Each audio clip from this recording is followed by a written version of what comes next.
Hello, thank you so much for coming on my channel. The channel is called A Mother's Wild Heart. This is where I speak about motherhood and mental health and just being a woman in general.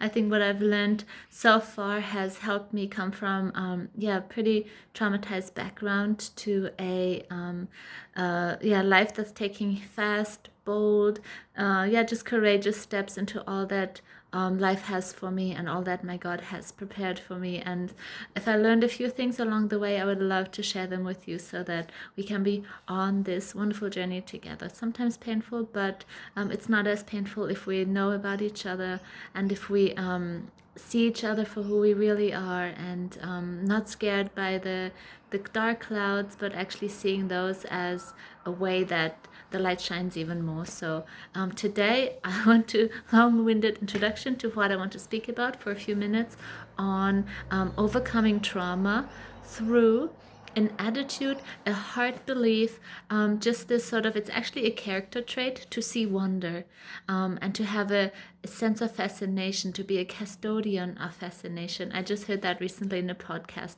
being a custodian of fascination, and that has through history brought so many people out of the worst situations. And I'm thinking in particular about Holocaust survivors. They are slowly leaving this planet. Yeah, there's only a few left, and they will take their stories and their memories with us, but it's really important to see what they've done with their lives, because not all of them have succumbed to the tragedies they have faced or have been exposed to. They have actually thrived in life. So I think it's so amazing that people, through having had the worst start in life, still gone on to reverse that, to actually bring redemption. And I don't know if you've seen Matilda. I don't really like it. It really annoys me. But this pair people in this movie annoy me.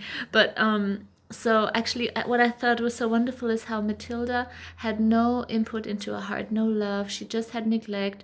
Everything she was interested in was called garbage, and she was called garbage, and she was often called names, and she was completely on her own. And she went out and walked herself to a library, took a book, started reading, and became so knowledgeable and such a lovely little girl. And then connected with the teacher, who became her role model and mom in that sense. But still, she did not succumb to the same cycle that she was in. She actually broke out of that by the power of her own imagination and just willpower. And this is just what I find so fascinating. Also, like, people who have grown up in war-torn areas like Syria at the moment. There are children growing up in war-torn areas where they've never ever known peace. Like, they don't know what it's like to have no war. So but even there, artists are coming from there, writers are coming from there,